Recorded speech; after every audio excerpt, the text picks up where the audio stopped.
Hare Krishna, yeah. Okay. So,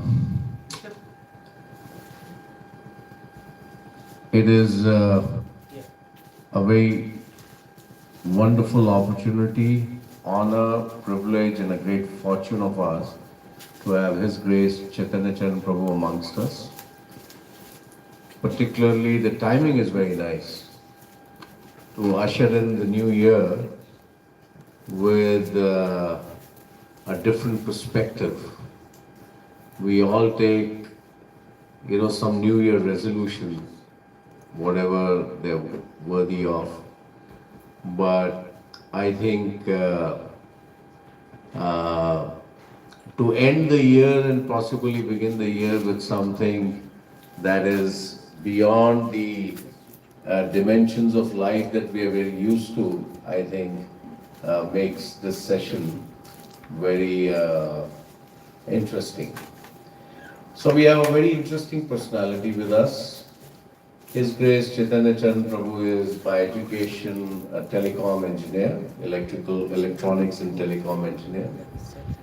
After he finished his engineering, he, worked for a while in a major corporation, and then kind of, came to a point in his life that he felt that he needs to look at the different dimensions of life and not simply be, let's say, the part of the rat race.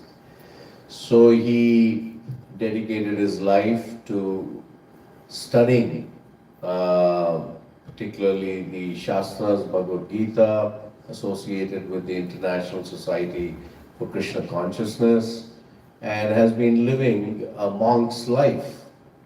So, having said that, so he's been a spiritual teacher and a monk for about 25 years now, associated with ISKCON.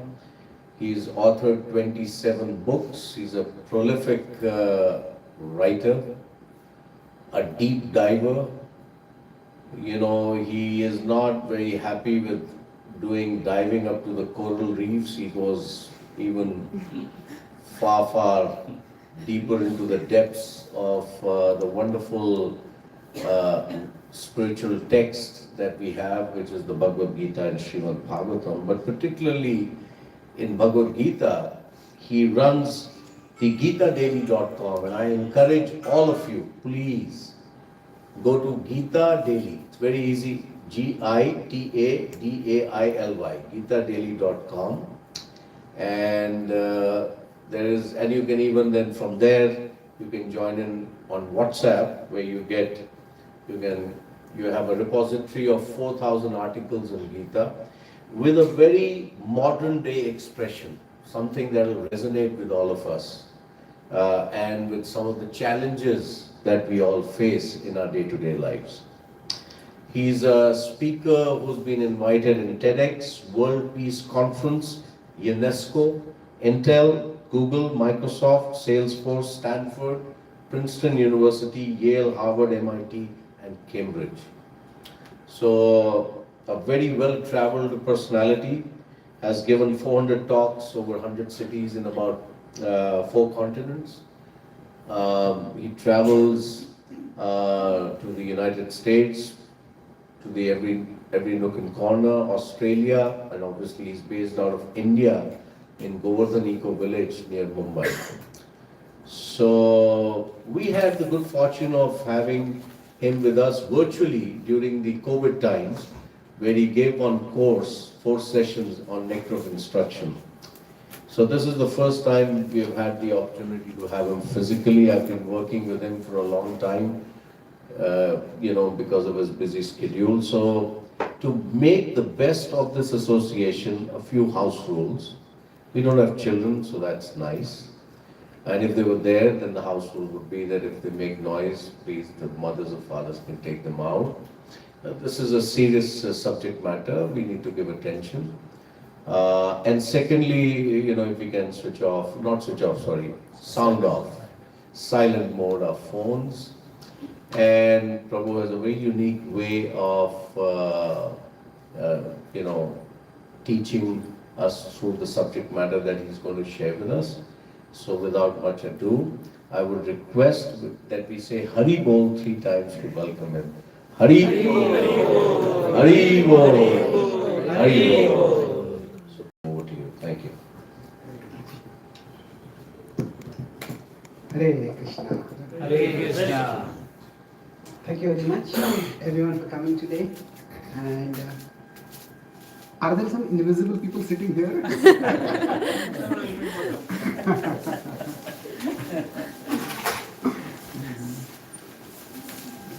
So let's begin with a simple prayer. So this is a prayer to invoke the Lord within our hearts to guide us towards wisdom. Please repeat after me. Om Namo Bhagavate Vasudevaya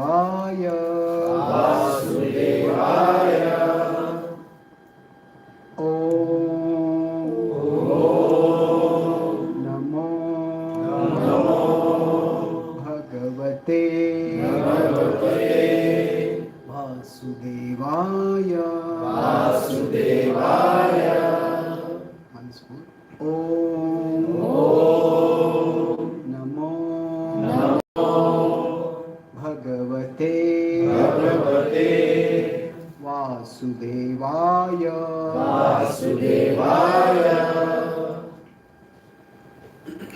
Hare Krishna. So as the topic is mentioned, we are going to discuss on the topic of the relevance of the Bhagavad Gita. How does it matter in our life? So I'll start by asking you a question. Based on whatever you know about the Bhagavad Gita, why do you think it is of relevance to us? It talks about while living in the world, you remain detached. Do you want to be detached? From the world, yes. Really, most people don't think that as a relevant thing for them.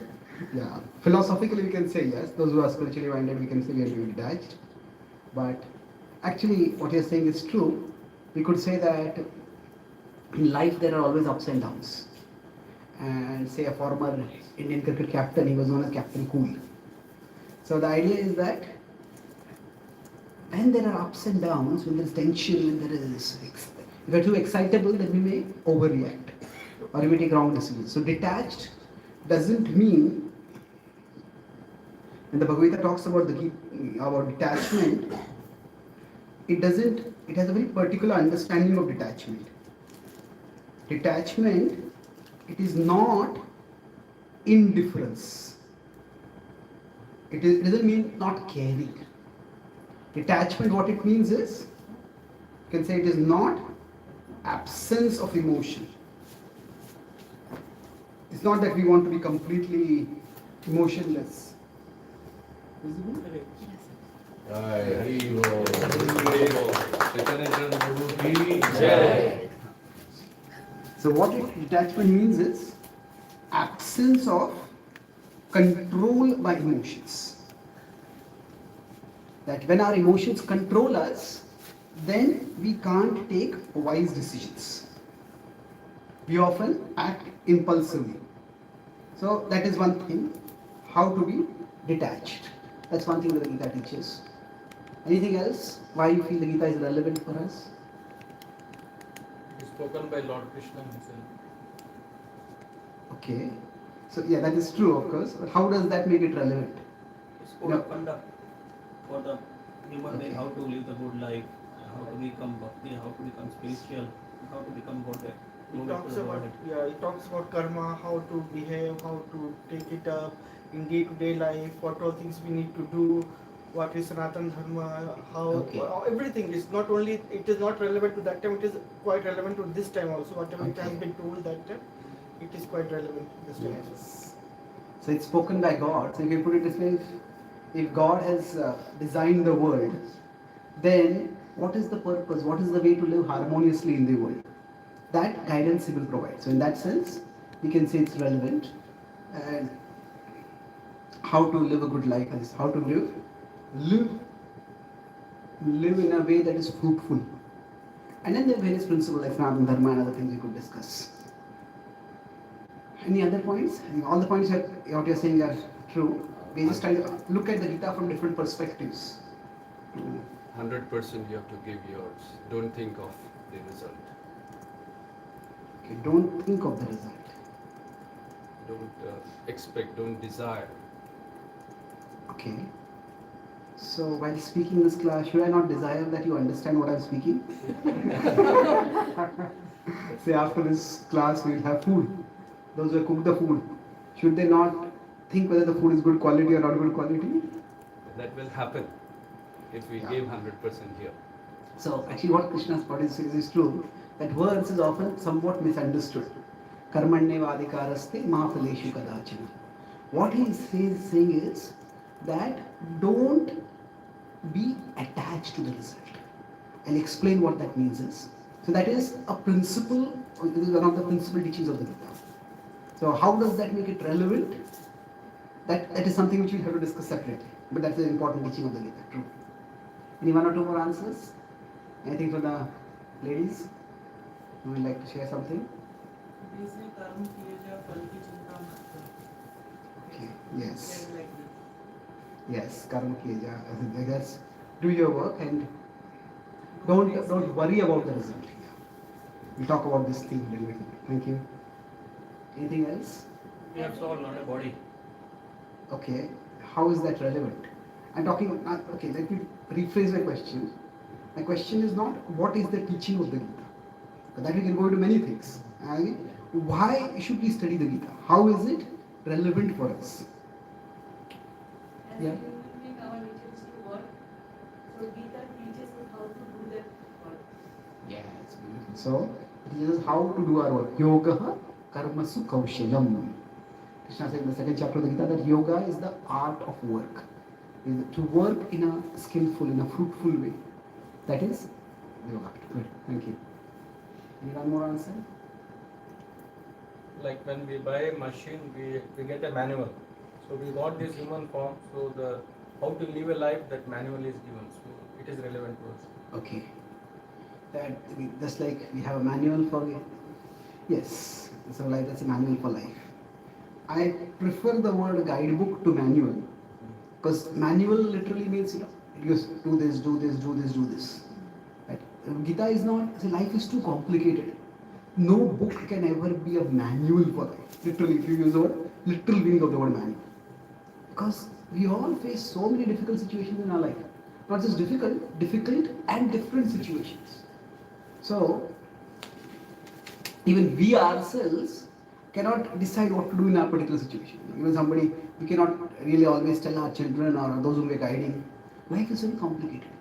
So what the Gita gives is guiding principles, more than like specific instructions. So the difference between an instruction and a guideline. Guideline is a broad demarcation of a path, whereas instruction is step-by-step movement. So the Gita is more of a guidebook for life. So that if you use the word manual in that stretchable sense, then that's true. Thank you. So all these are true. We'll try to integrate these in a way. I'll talk about the Gita's teachings using 4 M's. So there are different philosophies in the world. There are different schools of thought, different belief systems, different ideas and ideologies. But we all, whatever our differences, we can agree on one thing. And that is, life is tough. Isn't it? Life is not easy. There are always difficulties. No matter how wealthy we are, no matter how powerful we are, how well connected we are, we all have difficulties. So that's the first truth of the Gita. Distress or misery. Life is tough. And this is demonstrated in the Bhagavad Gita itself, right at its beginning. Arjuna is a very powerful warrior. You could say he's the greatest archer of his times. And he is about to fight the biggest battle of his life. Just now the football World Cup got over, or before that, the cricket World Cup. So imagine somebody who's say the greatest batsman, Sachin Tendulkar was earlier, now Kohli or whoever, and in the greatest match, maybe India-Pakistan World Cup final is there. And uh, the thousands of people in the stadium, millions are watching. And then the toss has been done, they come to bat, the field is set, the bowler is about to run up. And at that time, the batsman calls the non-striker. And they come in the middle of the pitch. And they start talking. And they keep talking. And they keep talking. Everybody, what are you doing? So, the Gita is spoken like that. Both the armies are assembled and Arjuna tells Krishna, Senayor Ubhayor Madhye Ratham Sthapayame Achyuta, bring a chariot in between the two armies. And there they start talking. Now, if there's a champion batsman, will be eager for the action. Let me play now. Why would they want to talk? So Arjuna wants to talk because he is in great distress. He is unsure about what is the right thing to do. See, there are different, when you talk about misery, there are different kinds of miseries. Say, if we consider, one is when misery just comes upon us. So we are here and some distress comes upon us because of nature. Say, I heard that the pandemic was here and almost 500,000 people from here were told to go back to their countries. They lost their jobs. That's completely out of our control. So distress comes. That's difficult to deal. Actually, even more painful is the distress that comes because of our own actions. If we make a mistake, and that causes problems. We have a good job and we make a silly mistake and we lose that job. We lose a big opportunity. Because suppose, going back to the cricket example, that the big match is there, and in the big match, a batsman plays a foolish shot and gets out. That's self-created. That is even more painful. However, for a responsible person, the biggest distress is when they face a crossroad. When they have a choice, and on both choices there is distress. If I do this, this is a problem. If I do that, that is a problem. So it is not which is a good choice. It is both are bad choices, and the only choice is to decide which is the less bad choice. So at that time, imagine suppose someone says the doctor, he had a pandemic, and then the doctor, one medicine can save a life. And there are two patients, and both of them are in critical conditions, and both of them may have some pre-existing complications. We don't know whether you give this medicine, whether that person will be saved or not. If you give the medicine to one person, the other person is definitely going to die. But even this person may die because of some past complications. You don't know the case history. So at that time, it's a human life at stake. And then when we have to make a decision, and that decision will bring distress upon us and upon others. And for a responsible person, such a situation is the cause of the greatest distress. Because you see, we often talk about stress. Stress management is a big subject. And many people think that stress is caused by having too many things to do. Oh, I have this thing and I have that thing. I have too many things to do. However, yes, we can have too many things to do, and that can cause stress. But actually, stress is caused not so much by having too many things to do, but having too many difficult decisions to make. If I have 100 things to do, I can decide. Okay, I'll do some today, I'll do some tomorrow, I'll outsource some to others. But if I have too many decisions to make, then, and each one is a difficult decision. How do I do that? So if we shift from one country to another country, then okay, which job do I take? Where do I stay? What kind of locality do I live in? Do I take my family with me or not? Do I shift my children from this school or that school? So when there are two, it's not just too many things to do. It's too many decisions to make that cause stress. And especially if the decisions are difficult to do, with no clarity about is this good or is this good? Or it's like in this Arjuna's case, it was he broke down. The Arjuna, the distress that he was in, to get some sense of that, Arjuna was in tears. Tam tatha kripaya vishtam ashrupurna kulekshanam. In 2.1 the Gita is described, he was crying. Now Arjuna is a warrior. See, most of us, even if we are in distress, we won't cry in public. And especially Arjuna is a warrior. Warriors are trained to conceal pain. Because if the enemy sees you are in pain, they'll see it as a weakness and they will attack you there itself. So Arjuna was trained, he was in public, he was a warrior who was trained to conceal pain.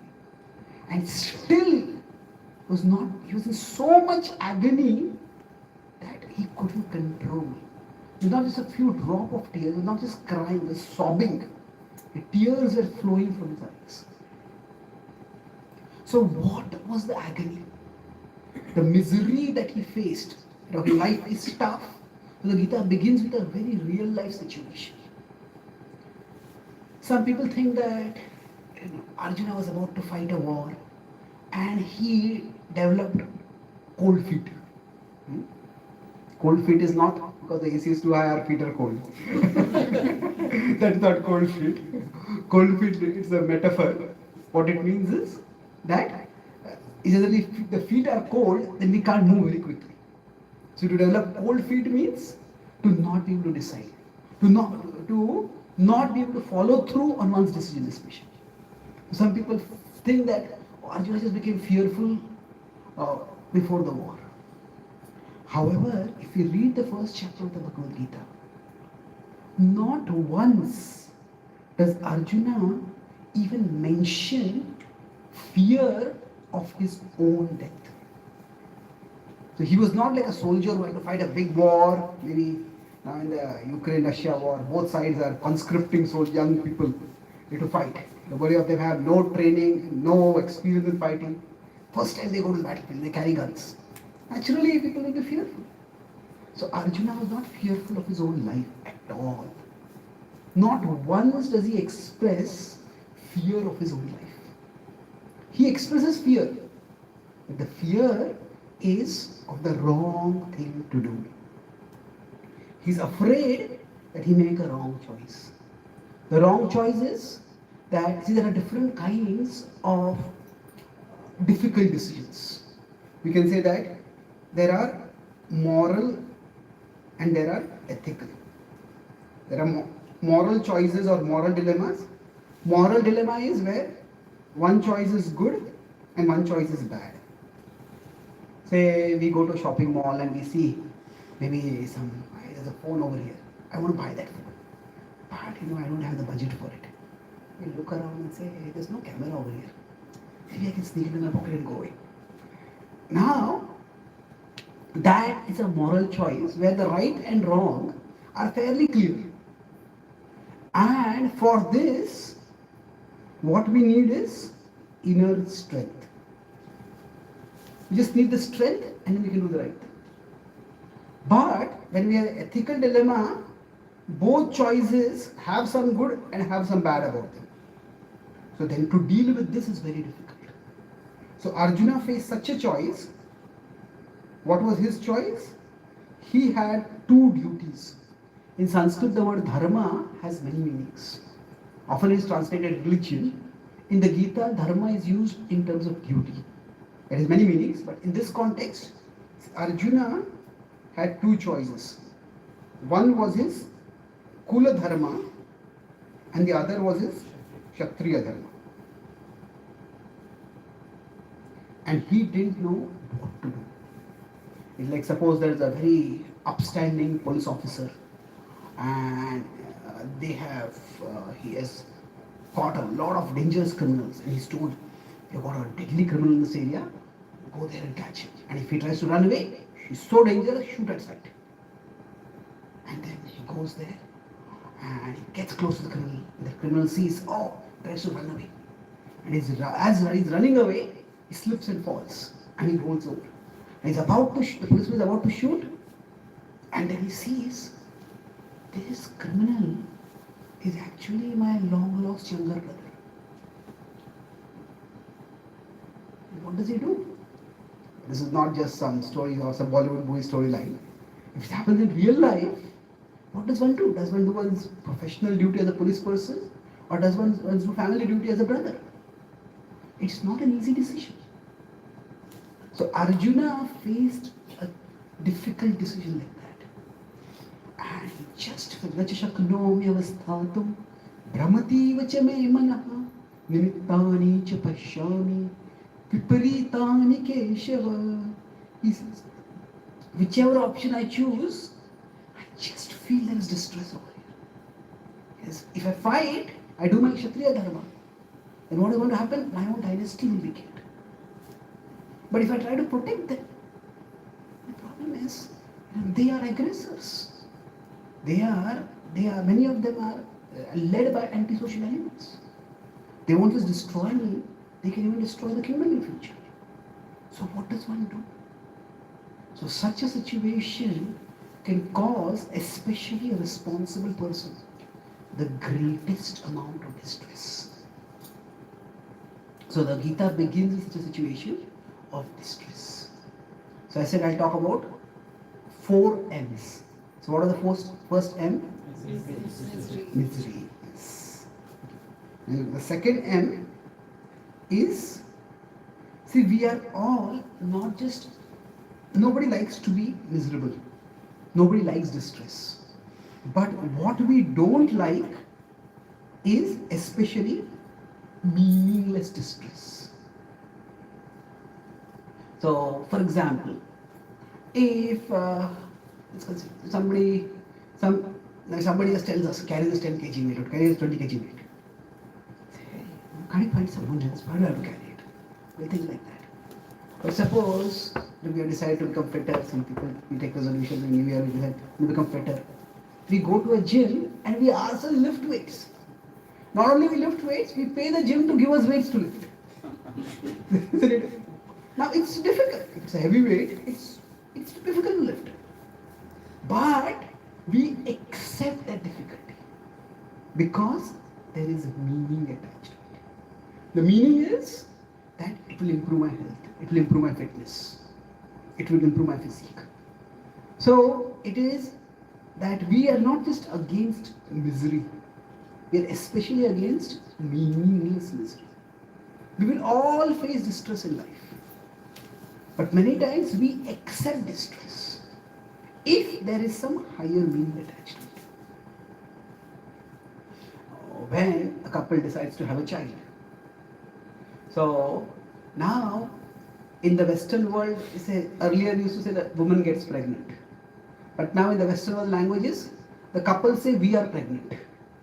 So the man and the woman, they both, we are pregnant. So like I was in New York airport, I saw there's a book called The Dilemma of a Pregnant Father. So I said, how can a father be pregnant? So it was basically the idea that his wife was pregnant and he was telling that it's even more miserable because the wife is going through distress and you feel utterly helpless to help in that distress. What can we do? Now it's a distress. Before a child is born, there's the labor pain. After the child is born, it's like, especially a newborn baby is more than a 24-hour job. But there is meaning over there. We get a great sense of fulfillment in taking care of another form of life and helping that child to grow. So That meaning makes whatever distress is over there worthwhile. Hmm? In the westernized part of the world, as feminism is spreading, feminism had many generations. The first, second generations were more that women should have property rights, women should have voting rights, women should have education, employment. But a third, fourth generation of feminism have become quite aggressive and almost anti-men and anti-human. So nowadays the propaganda is that for women it is marriage and motherhood are like traps which will prevent you from developing your career. Well, we think like that. But in 5 of the major cities in America, New York, DC, LA, San Francisco and Chicago, among the Caucasian population, the number of pets is more than the number of children. So what has happened is that we all seek meaning, and we get, many of us, we get meaning through nurturing others. So if I don't have a child, then I get a pet and shower that love on the pet and try to get meaning through that. So I'm not here criticizing pets. That's not the point. The point is that we all need meaning. And it's not that just our job alone will give us meaning. We have a need to nurture. So we accept distress if there is meaning in it. So distress, none of us can avoid it in life. But what we need to do is, we need to find a meaning that will make the misery not just bearable, but worthwhile. And that is what the challenge Arjuna faces. Arjuna faces, he has this misery and he feels, what is the point of this? Why should I be in a situation where I have to fight against my relatives? Or I even have to make such a decision? Actually, if we can't find meaning when we face distress, that is an extremely dangerous situation to be in. So if we have misery, then we look for meaning. And if we can't find meaning, then we go towards the third end. It's a little unfamiliar word, malevolence. Does anyone know what is malevolence? Okay, does anyone know the word? Yeah, evil intention, right. Some of you have heard the word benevolence. So benevolence means to want to do good. The opposite of it is malevolence. So when we find that we face distress, wherein we can't find any meaning, then we tend to become destructive. This malevolence is wanting to do harm. Now this can be both ways. It can be external or it can be internal. Internal means we start hurting ourselves. Many times when people succumb to some addictions, it is not just because they have no self-control and that's why they are alcoholics or they become drug addicts. That can happen at times. But in general, a cure for addiction requires people to find some meaning in their life. If they can't find meaning, I can come ahead first. I cannot go. Okay, this will listen. No, okay.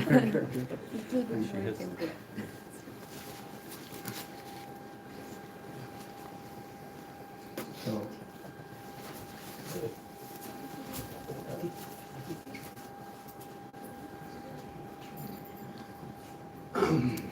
so the class becomes very crowded. That is misery.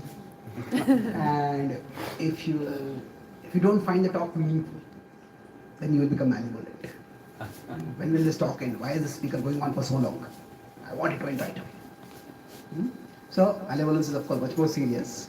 But the point is, malevolence comes up when we are unable to find meaning in misery. So if I am miserable, there are two possibilities. Why should anyone else be happy? And that's when we can become destructive. There's a common saying in English, hurt people, hurt people. When people are hurt, they hurt others. So, if you forget everything from this talk, you can remember one thing, this pain has to be transformed. And we transform pain through meaning. But if pain is not transformed, it will be transmitted.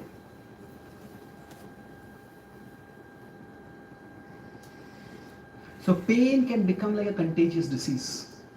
If I am in pain, I will cause pain to others.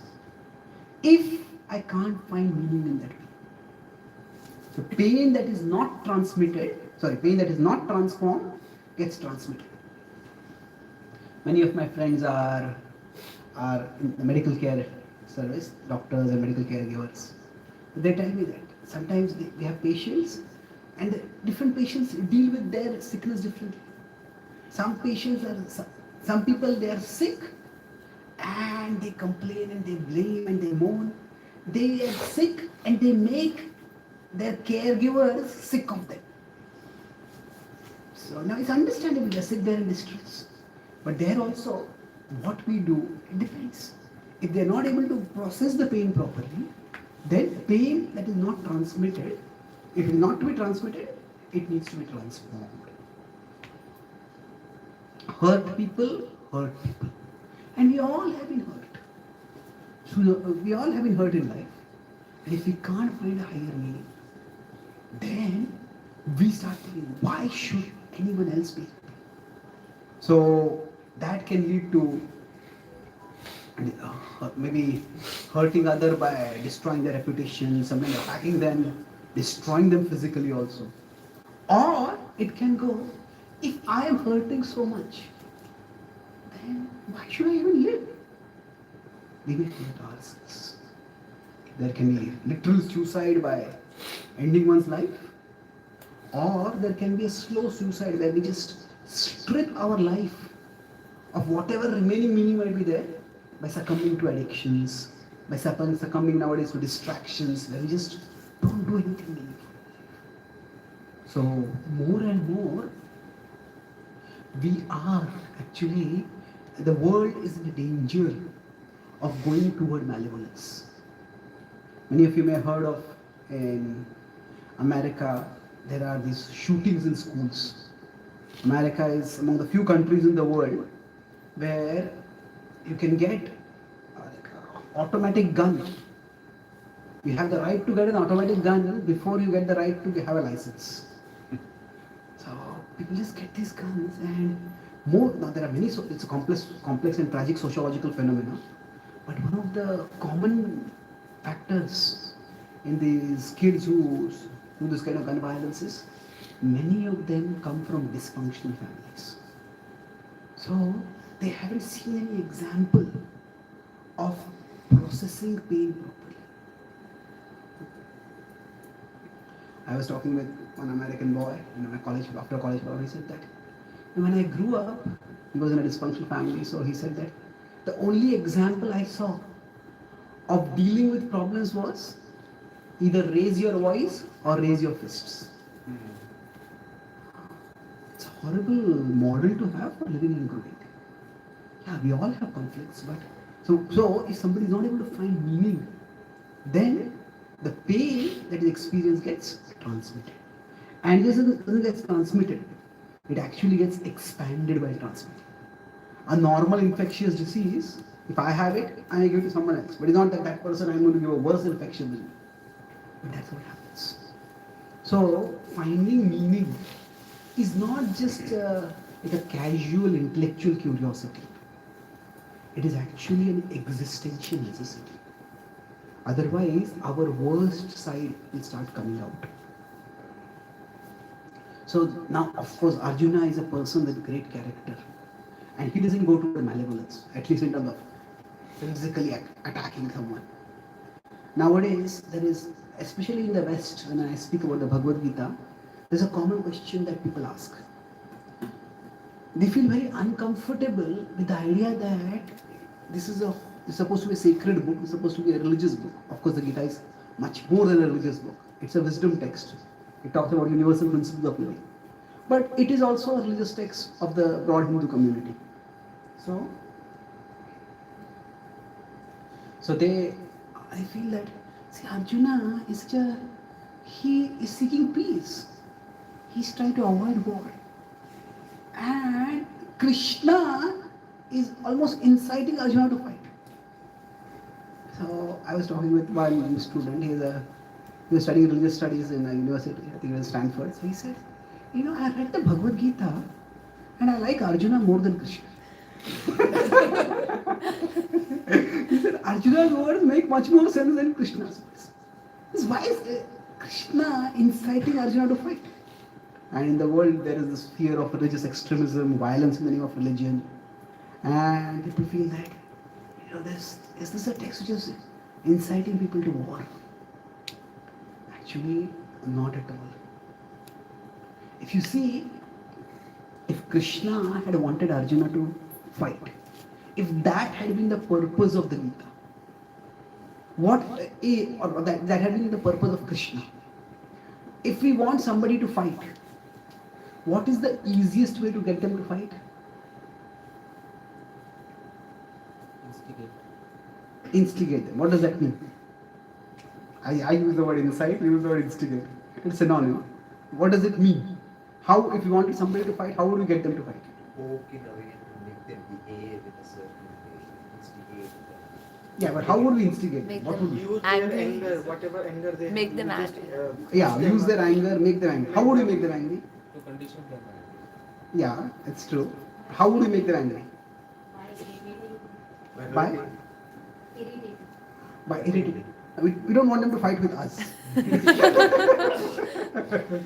Say, I am here, you are there, and I want you to fight with someone else. So how would I get you to fight with them? Which you don't like, you will be told something which will make you anger, so it will be in that manner, it will be instigated in that manner. You can tell against of that person. Yes, exactly. It's the word in English is demonize. Demonize means treat that person as if they're a demon. This person did this to you, and they did this to your family, and did this to your country, and they did this to you. They're terrible people. Yeah, I'm going to attack that. So the way to incite somebody to fight is to demonize the opposite side. Now, in the case of the Kurukshetra war, Krishna didn't have to demonize the Kauravas. They had already acted in demoniac ways. See, even an ordinary person, if their family is dishonored, they will get angry. In public, the Kauravas had tried to dishonor and disrobe Draupadi. If Krishna's purpose had been to just get Arjuna to fight, Krishna could just have reminded Arjuna, do you remember what they did to Draupadi? And Krishna would have described that in a few words, and Arjuna would have been up in arms. It's remarkable, in the entire Bhagavad Gita, Krishna doesn't even once mention that incident about Draupadi. Not even about Draupadi, none of the incidents, not even the rigged gambling match, not even previously their attempt to poison Bhima, not even their attempts to burn the Pandavas, including their mother alive in Varnavat, not one of the incidents. So, if Krishna's purpose had been to get Arjuna to fight, demonizing the other person is a very easy way to get them to fight.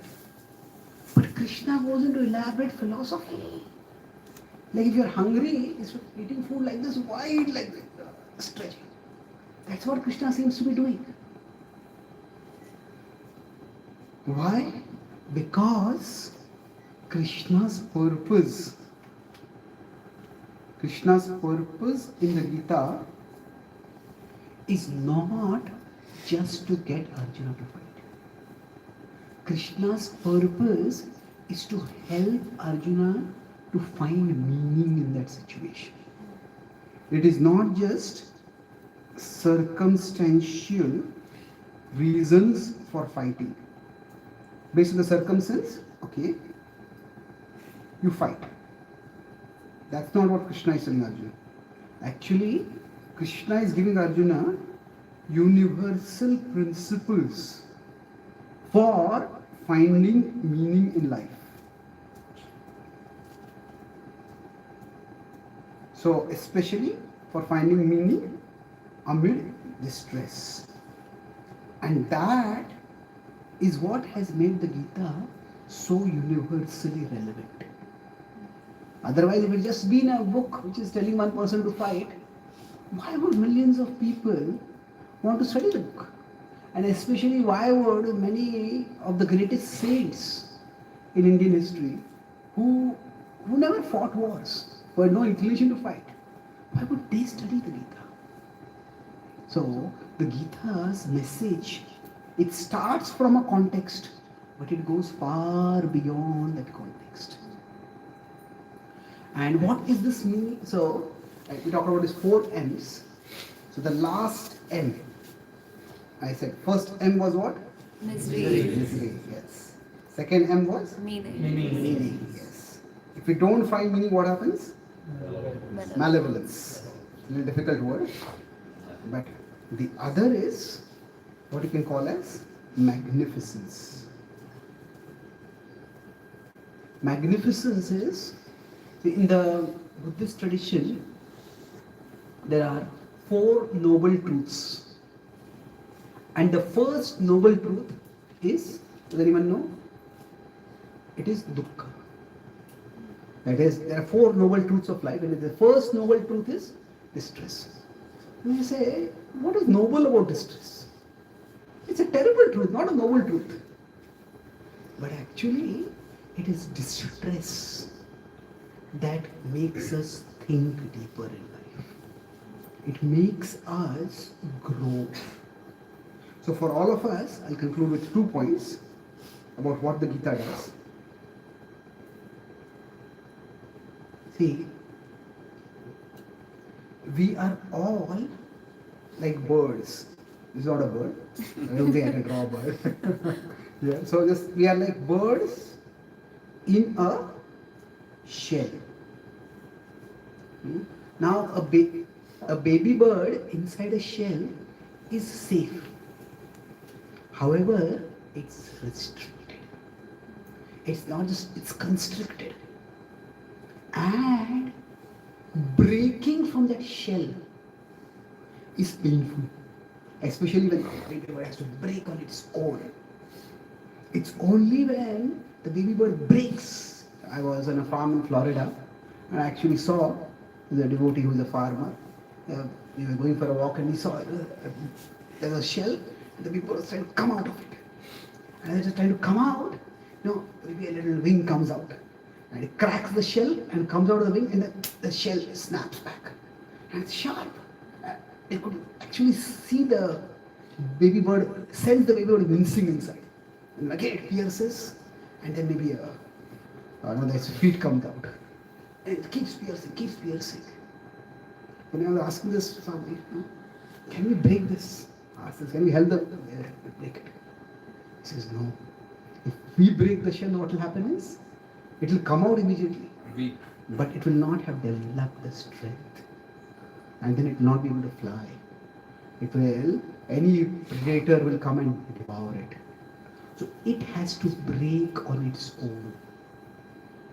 So for all of us, we have found our own protective shell of meaning. Right now, nobody can live without meaning. Even an alcoholic, their meaning is, there is no problem in the world that is so big that its solution can't be found at the bottom of a bottle of alcohol. Just drink. Drinking is the meaning of life.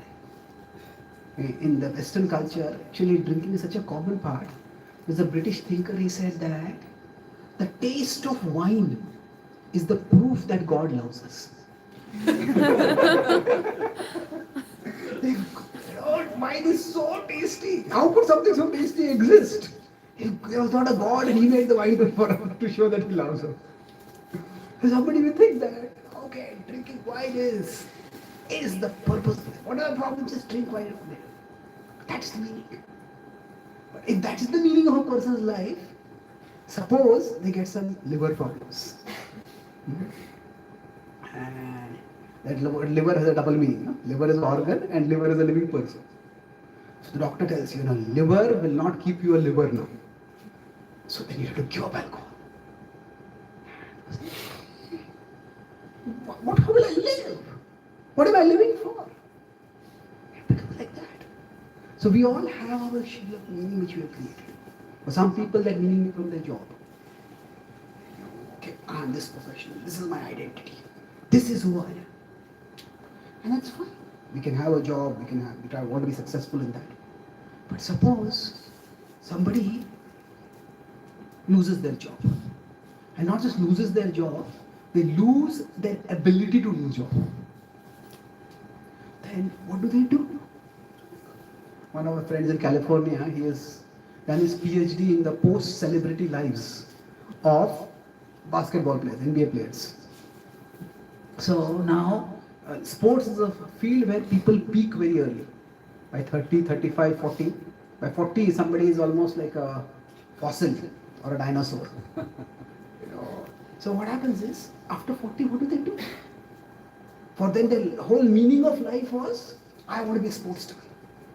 But then, the body undercuts a person, and if they can't find another meaning, what am I living for? Then they often go towards self-destruction. So we all have certain meaning in life. Maybe it's our job. But the problem is, all these senses of meaning, they can be destroyed. Not only they can, they will be destroyed. For some of us, our sense of meaning may come from our family. And I would say that's good. We need to family and we need to have a sense of responsibility and meaning. I'm taking care of this family. However, when our family may be disrupted, relationships may break apart, or we may lose a loved one, at that time, how do we find our meaning? So, for all of us, the shell that we have, the shell of meaning that we have created, that will break sometime or another. And that is the most difficult misery to face. When that shell of meaning breaks. What am I living for? Why should I even live? And that question comes. Then if we break that shell, and in one sense, when a bird breaks the shell, the bird is still another shell. You see, the sky, if you consider the sky to be like upside down dome, it's still contained in the world. But it's a much bigger meaning. So the Gita says that we have to find meaning. We have various levels of identities. We have our functional identity. And we can have many functional identities. So we may be a citizen of a particular country, we may be a particular gender, we may be having a particular profession, we may be having a particular family role. So all these can be sources of meaning. I'm a proud Indian. There's an American patriot. He said, I have only one regret in my life. That is, I have only one life to serve America. Now, some people can get a great sense of meaning from that. In the Indian independence struggle, so many people sacrificed for the struggle, for the independence of India. That's again, our national identity can be a source of meaning. Our family can be a source of meaning. Our job can be a source of meaning. But the problem is, all these functional identities are perishable. None of these identities will last with us forever. So if our meaning is based only on the functional identity, sooner or later we will face not just distress, but devastating distress. Now, I'm not saying these are bad. See, for everyone, when they find some meaning somewhere, that brings out something better within them. Like say a person's child finds meaning in parenting. Now, the magic is not that parents make children, the magic is that children make parents. That means children force the parents to become more responsible, more mature, more thoughtful. They can't be so reckless. So every source of meaning can bring out something better than us. That's why I talk about magnificence. However, none of these are enduring. And below all of this is our fundamental identity. And this is imperishable. Krishna says, what is the fundamental identity? Each one of us is Atma. And we are a part of the Paramatma. Mamaivamsho Jiva Loke Jiva Bhuta Sanatana. So all our roles that we are doing in life, they are all subsets of that ultimate identity. So we are not just parents. We are actually parts of God who are playing the role of a parent. We are serving God through serving the child whom God has entrusted to us. We are not just professionals. Yes, we have certain professional skills, professional abilities, but we have been placed in a situation by God to play our part in Loka Sangraha, in maintaining the order of the world. So when we are situated with fundamental identity, that is something which will never be taken away from us. And that is where we find the ultimate healing. Many things can go wrong in life, but no, bad things can happen, bad things will happen in life. But God can bring good even out of the bad things. In fact, that is what his expertise is. In the Gita, Krishna does not promise a stormless sea. Arjuna has to still fight a difficult war. And he loses some of his loved ones. He loses Abhimanyu in that war. So Krishna doesn't promise a stormless sea. But he provides an unsinkable ship. And that unsinkable ship is the understanding that we are all parts of God. He is our greatest well-wisher. And when we act in a mood of service to Him, whatever be our situation, we act in a mood of service to Him. We connect with Him through bhakti, and then we contribute in a mood of service. Then we can face even the greatest difficulties in life. We will discover that we are actually far tougher than what we thought we are. And we will not only face the situations, we will not only go through difficulties, we will actually grow through difficulties. We will find many virtues within us, many strengths within us. Our dormant spirituality, which is like a jewel, which is covered by dust and ashes, that will shine forth. So this magnificence, which talk about this magnificence, how does it come out? Now, it is through bhakti. Is actually two things. We connect with Krishna through devotion and service. And devotion helps us to develop connection. We find an inner connection that is never going to be lost. That is forever with us. And service enables us to do contribution. And these two things, the connection and the contribution, they are what can help us find enduring meaning. The connection with the Lord inside our heart and the contribution in a mood of service to Him. By this, we can face even the greatest of difficulties. Arjuna at the start of the Gita has put aside his bow. I can't fight this. Vismritya sasharam chapam shoka samvigna manasa. But by the end of the Gita, yatra yogeshwara Krishna, yatra partho dhanurdhara. Arjuna has picked up his bow in the readiness to fight. Arjuna's bow represents our enthusiasm, our determination. Sometimes life can overwhelm us. And we say, I just quit. I can't do it. We may put aside our metaphorical bows. But if we understand the message of the Gita and we find enduring meaning in our life, we find deeper meaning, then we will also be able to raise our bow. We will regain our enthusiasm, our determination, and we will be able to face life's different battles confidently and ultimately successfully. That is what makes the Gita not just relevant, but supremely essential for all of us, so that we can find meaning and grow towards magnificence in our life. So I'll summarize. I spoke today on the topic of the relevance of the Bhagavad Gita. And I talked about the 4 M's. What are the first M? Misery. 1, 2, 3, all agree life is tough. And there are different kinds of misery. So one is something just comes upon us, that's bad. Something that comes upon us because of our own actions, that's worse.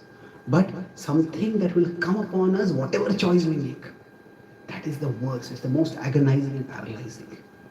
That was the situation of Arjuna. He faced an ethical dilemma where both choices seem terrible. So in that, when we face misery, what do we need? Second M? Meaning. None of us likes misery, but sometimes we accept misery if we can find meaning in it. If we may lift weights, if we know you want to make me fit. We will beget a child because we find meaning in that, not taking care of another human being. So we all need to find meaning when we face distresses in life. And if we can't find meaning, then what happens? Third M is malevolence. We start thinking, hurt people, hurt people. If I am so unhappy, what right does anyone else have to be happy? Or if I am unhappy, why should I even live? So we become destructive. Pain that cannot be transformed through meaning will get transmitted. Not just transmitted, but even multiplied. So it's not just, finding meaning is not just it's like a casual intellectual curiosity. It is an existential necessity. And if we can find meaning, then what happens the last time is? Magnificence. So finding meaning, what does it mean? Like a bird, we all have some meaning in our life. But the problem is our meaning can be shattered, whatever meaning we have, because it's based on our various functional identities. Like I'm a parent, or I'm a doctor, or I'm a Indian, or whatever. So the meaning based on functional identities, it can and it will be shattered. And how? So it's like a bird's shell is shattered. The bird can either get crushed inside when the shell is shattered, or the bird can itself break through the shell. It's a painful process, but it comes out into a bigger world. So we all can find, when our existing framework of meaning is destroyed, we can find a higher sense of meaning. And that highest sense of meaning, see, every sense of meaning can bring out the good within us. We take a family responsibility, we take a job responsibility, that can make us better. The highest meaning is, we understand we are parts of God. We are Atmas, part of the Paramatma. And through all our functional identities, we are ultimately connecting with and contributing in a mode of service to God. So that connection with the supreme unchanging reality will give us stability, will give us certainty. The storm will come, but that connection will be like an unsinkable ship. And with that connection, we can contribute in various ways.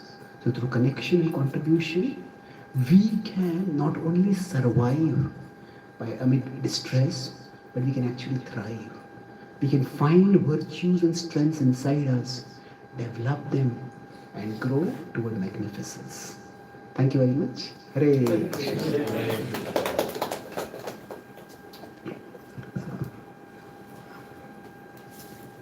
Thank you very much, Chaitanya Charan Prabhu. This was very, very insightful.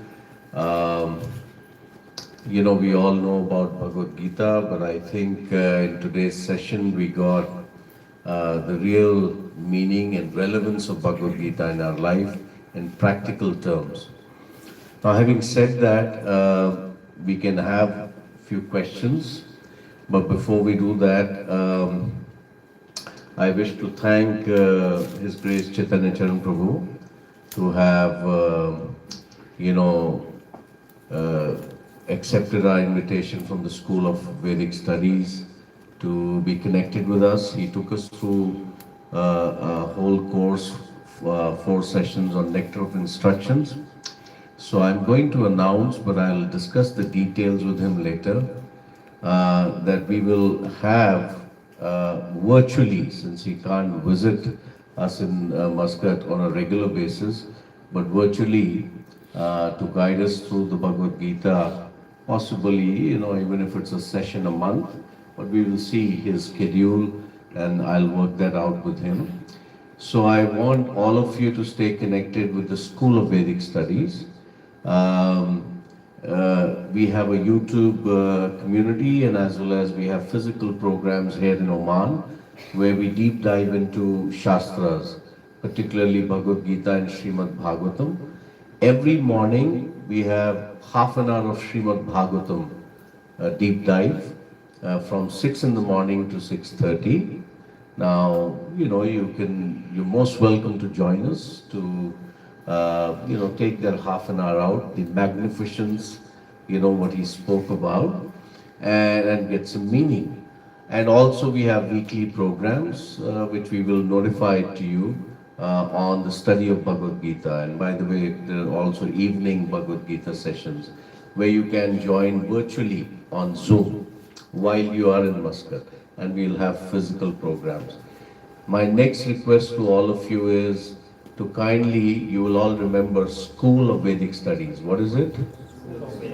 Yeah, so just type that and go to the YouTube and subscribe to that channel and join in, because you will get also access to many, many wonderful sessions that we have had during the COVID time, and you can hear them, and also there will be many more that will happen. So that's one aspect.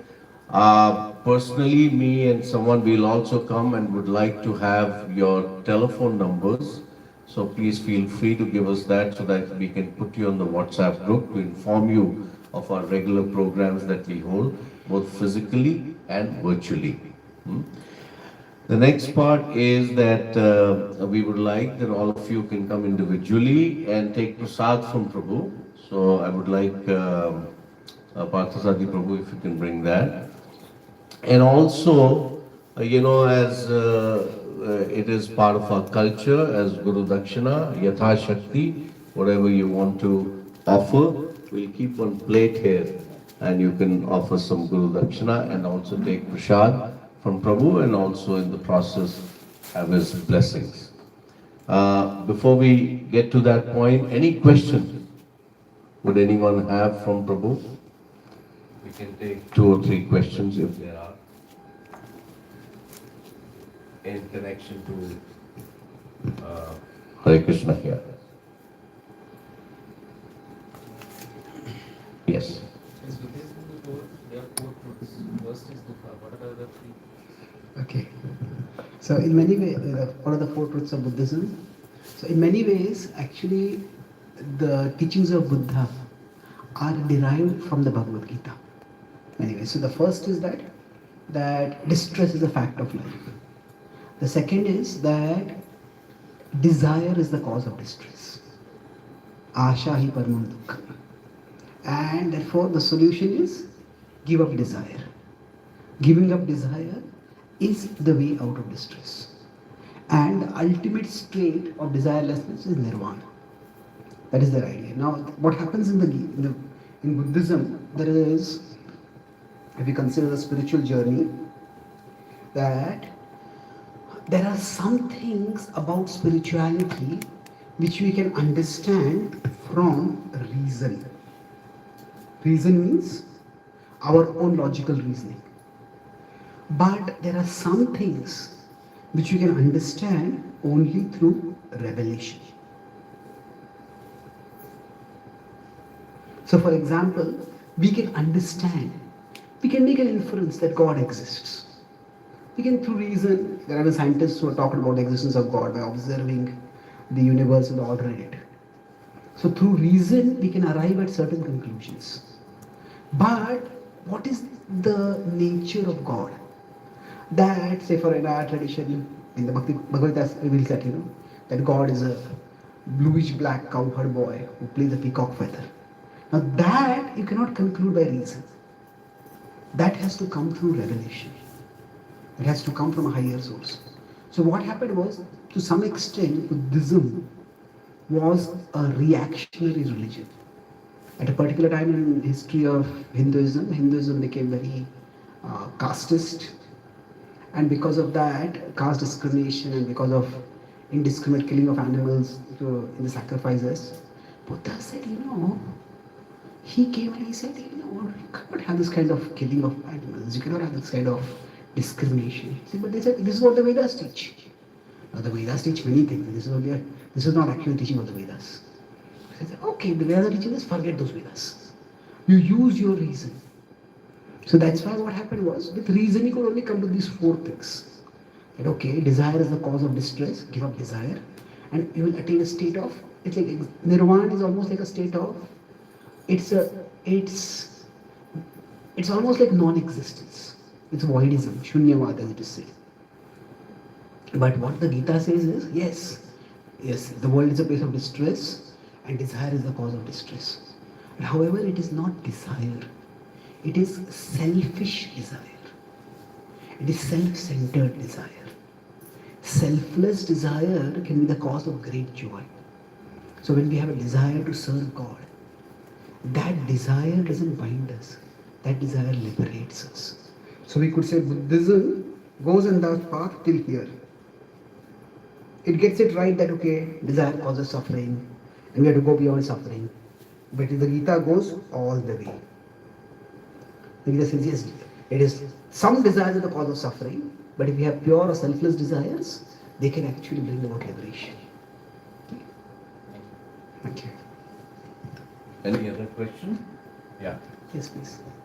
As you already said, like if any person is involved for any thing that's actually not appreciated by Krishna, like if the person is drinking or even like if for work or for money, if that person is a butcher and he is a great devotee of Krishna and pays great service and contributes a lot, so will that devotee will pay for the sins, like for his work as a sin? Okay, it's a very thoughtful question. Thank you for asking that. See, there are two different things over here. There is papa and punya. Papa is wrong actions that cause problems in the world. Problems for us, problems for others. Punya is positive actions. Actions are good, they do good for us, they good for others. But actually, bhakti is different from both of these. Sometimes bhakti is considered to be punya, but bhakti is somewhat different. Bhakti is action done in a mood of service to God. So bhakti itself, if somebody has a mood of devotion and they are acting in a mood of devotion, then that will always have benefits. The benefits of bhakti is ahaitukya pratihata. As you said, even a butcher can be a devotee. A butcher can chant the names of Krishna. A butcher can practice bhakti. They can, in the Chaitanya Charan describes now fisherman. That fisherman, he is fishing and Chaitanya Mahaprabhu is fallen unconscious, is fallen in the well.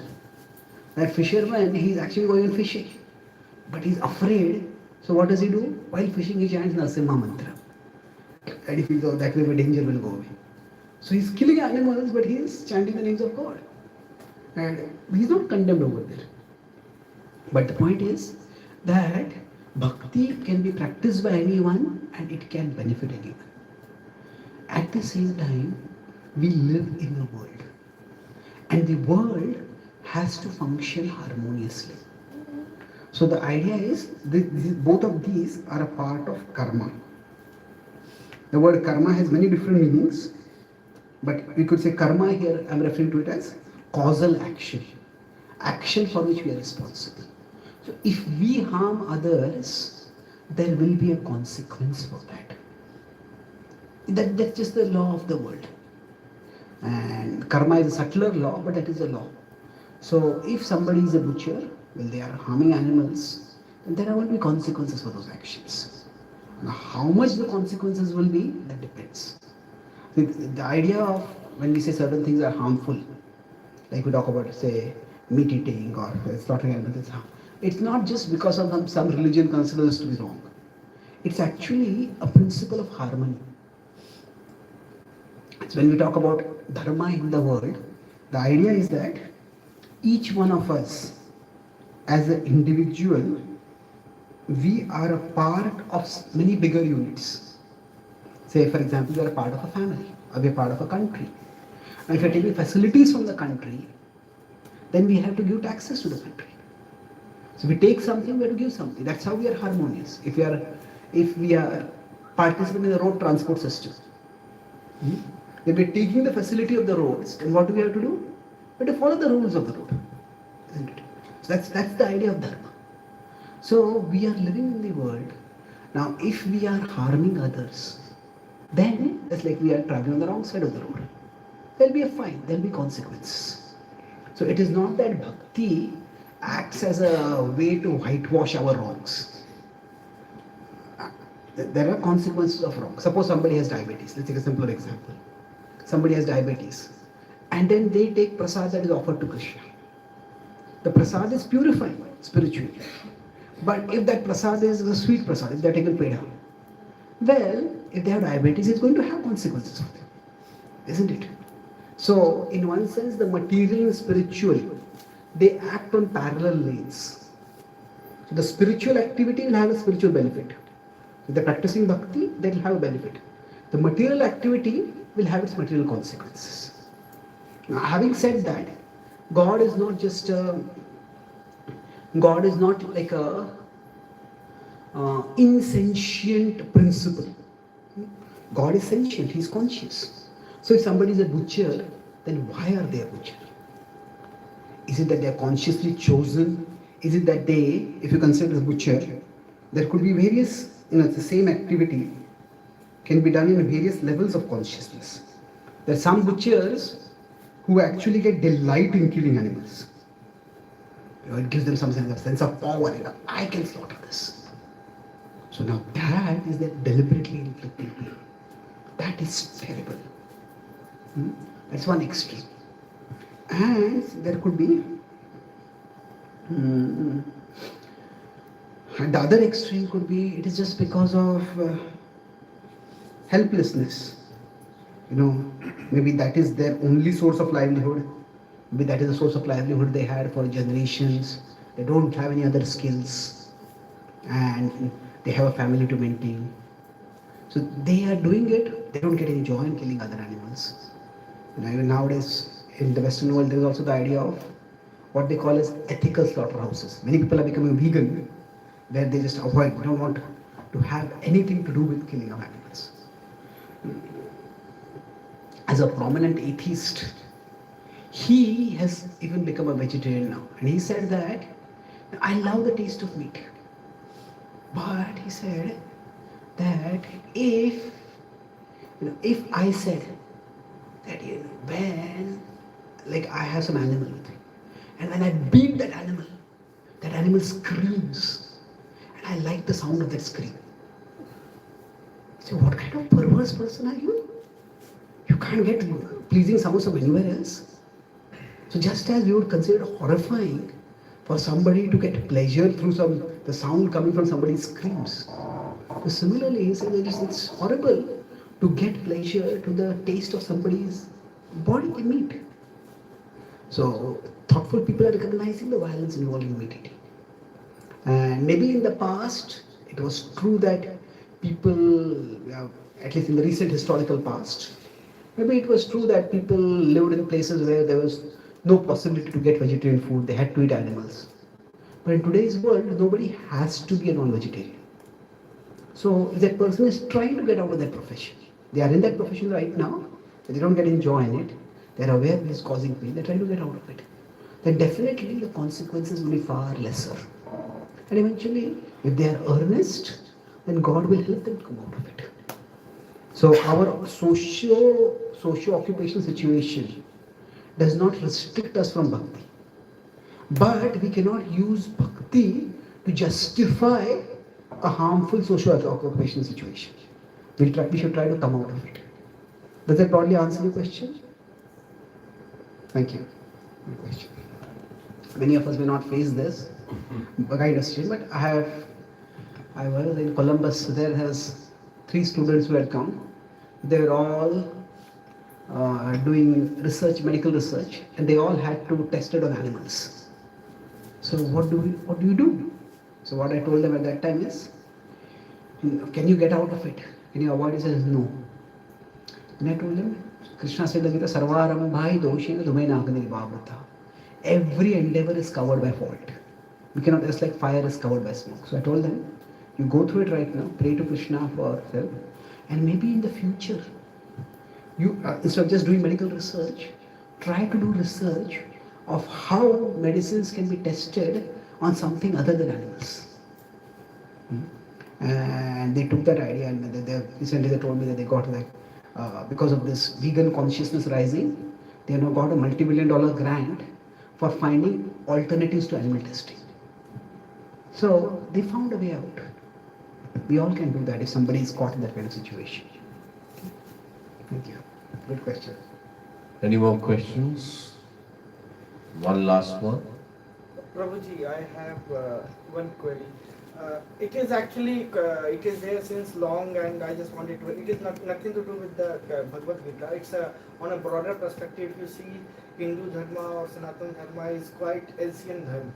And just now you talk about Buddhism and all those other religion, which is actually spread more than Hindu Dharma, although it is quite ancient Dharma. Whereas if you see new religion like Buddhism and all those things, there are so many countries who has adopted this kind of religion, but not adopted the Hinduism. If you see overall, I am talking about an overall perspective. So just wanted to understand why it was not there, why it has not been spread like other religion.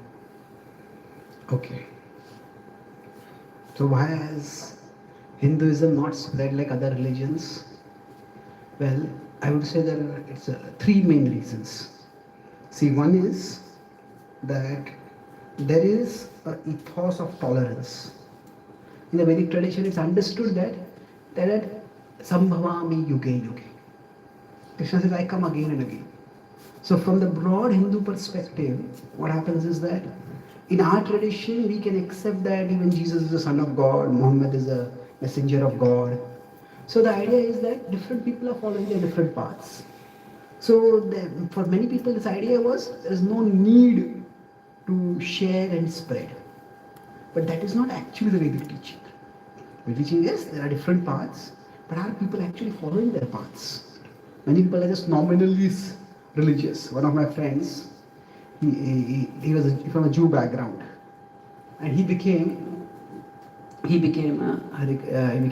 follower of Bhagavad Gita, Bhakti Krishna Bhakti. So he was talking about the Bhagavad Gita teaching with his relatives, and his uncle, are you trying to convert me? He said, I didn't know that you were religious. He said, I thought you were an atheist. He said, yes. I may be an atheist, but I am a Jew atheist. Now, Judaism, the first commandment is love God, thy God with all thy heart, all thy might, and all thy will. But then they say, a Jew atheist. What does that mean? There's no meaning. So the point is that the way, if tolerance is misunderstood, it basically becomes impotence. Impotence means it is all potency. So that misunderstanding of tolerance led to, there's no need to share our faith with others. Whereas many other religions, they have that explicit directive that is spread it to others. So because, see, in one sense, the religious world is also like a marketplace. If one company doesn't promote itself, and others are going to promote itself, they are going to spread. So one reason is that Hinduism misunderstood its own teachings, and it led to tolerance being misunderstood importance. The second reason was that among the various religions in the world, in Hinduism it ended up a separation between public and personal life. A very rigid separation came up. Why did this happen? Because for almost 1,000 years, India was under rule by different aggressors. And during this time, it is actually a remarkable fact in the world's religious history that no other religion, no other civilization in the world has been able to retain its basic civilizational identity after such almost a millennia of aggression, external aggression, or external rules. But during this time, the way Hinduism survived was by somewhat going inwards. That means practice your religion internally, but don't talk about it much publicly. That's what happened especially during the Islamic rule and to some extent in the British rule also. So because of this, in many ways, Hindus are among the most religious communities in the world. But it became more, I'll do it privately, but I'll not even talk about it with others. So that led to, again, people not coming to know about what do you practice, why do you practice, nothing is known. And the third was probably the most serious reason, was that the destruction of the educational infrastructure. The educational infrastructure was, the broad Brahminical culture was destroyed. See, the broad Brahminical education system was destroyed. In India, the culture remained, and culture is still there. But why do we do what we do? The Brahmanas are not just priests who are meant to do rituals. The Brahmanas are also meant to be teachers. They are meant to be philosophical teachers who give answers rationally to the questions. Okay, why do we do this ritual? Why do we do this puja? What is the purpose of life? But unfortunately, because of various reasons, which we go into historically, but the point was, because of the prolonged, see, Brahmanas generally, traditionally, they would focus on cultivating spiritual knowledge. So they would not work to earn a living. Society would give them dakshina and that's how they would live. But when most of India came under, say, first Islamic rule, then that disincentivized a dedication to Brahminical kind of life. And especially in the British education time, the Islamic rule was, with all due respects, it was never seen as an intellectual competitor to Hinduism. It was a political conqueror, but not seen as Islamic philosophy was never seen as superior to Hindu philosophy. But when the British came to India, when the colonial rule came to India, the Western worldview was seen as an intellectual competitor. They had science, they had technology, they had what was seen as rationality. And that's why, so first the Brahminical infrastructure itself had weakened because of prolonged Islamic rule. But after that, when the British came, many of the intelligent people, well-educated, thoughtful, Brahminical kind of people, instead of exploring our own tradition, they started focusing on understanding and adopting the Western tradition.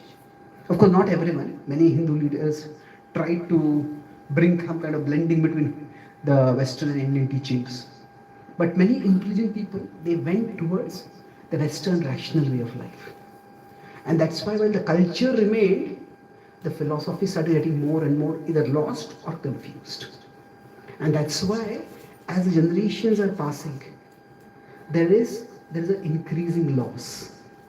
Because if we were brought up in a religious culture, if our parents say we should go to a temple regularly, we will go. But if our children are there, they doesn't go to a temple regularly. Why should I go? Oh, it's good. Acha hota hai. Kya acha hota hai? Everything is nice in my life. Why should I go? So if they don't get rational answers, they will not continue. And that's why we need that restoration of the education, the philosophical education infrastructure. So broadly, because of these three factors, misunderstanding the teaching of the scripture, the relegation of religious practice to the private domain, and the destruction of the education infrastructure. That's why our tradition has not spread. But in spite of that, we say that actually in post-independence India,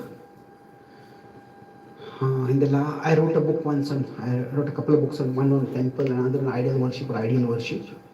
So actually in around 75-80 years after independence, actually more temples have been constructed all over the world than in the last 50 years and what were constructed in the past 500 years. So there is enormous rejuvenation. It is there, no doubt. But still, it's not as much as other religions. Because there is still not aggressive, even assertive sharing of our spirituality. It is not there that much. So Srila Prabhupada, the founder of ISKCON, his purpose was that we should share our wisdom. This is what the Krishna says in the Gita, that those who share this message are extremely dear to me. So as that happens, then naturally people will get attracted. Thank you. Thank you very much. Hare Krishna. We have a lack of time, so I don't know whether we can. There is one question on YouTube, but if we can, quickly, I'll ask the question, then Prabhu will, because it's already 9:30. So this is from Govind Prabhu since we are YouTube live right now. He's asking, please can you give an example about how to transform pain?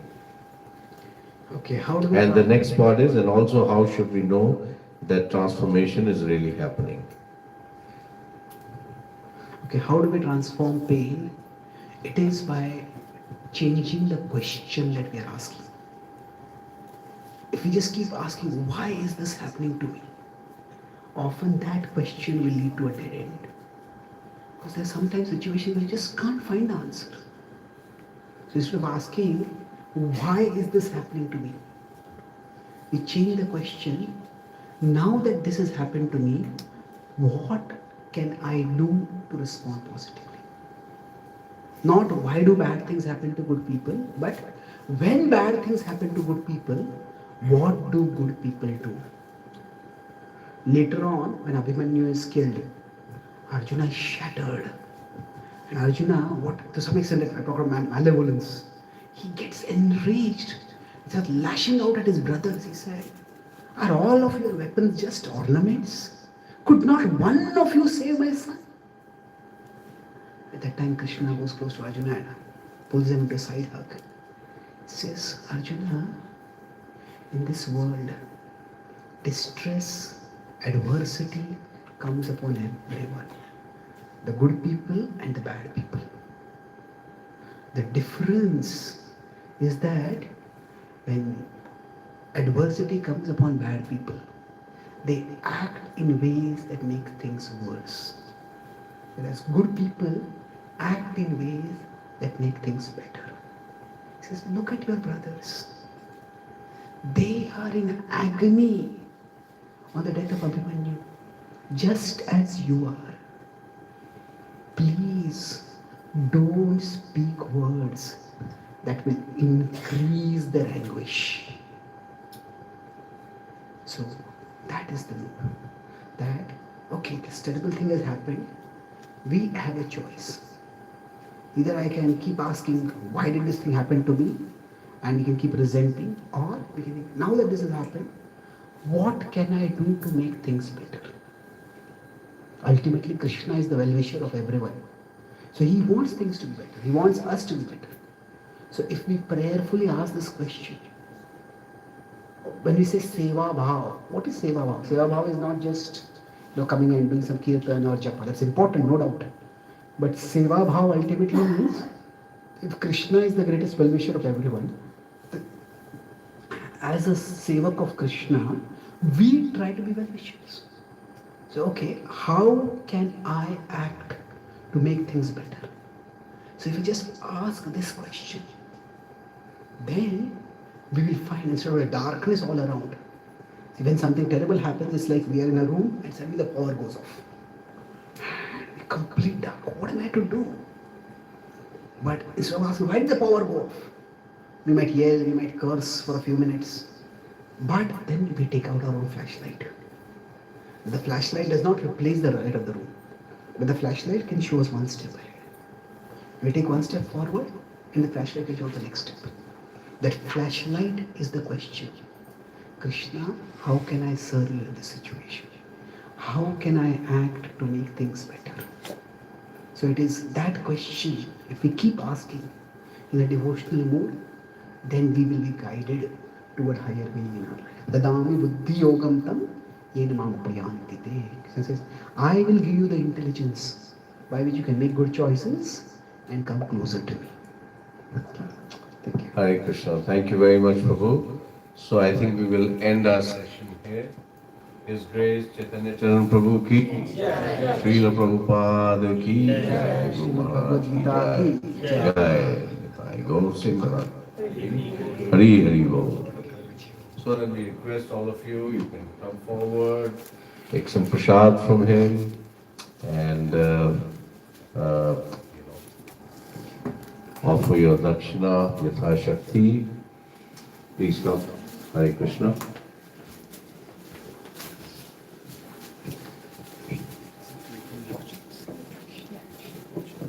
For that, you'll need to connect to a Wi-Fi network.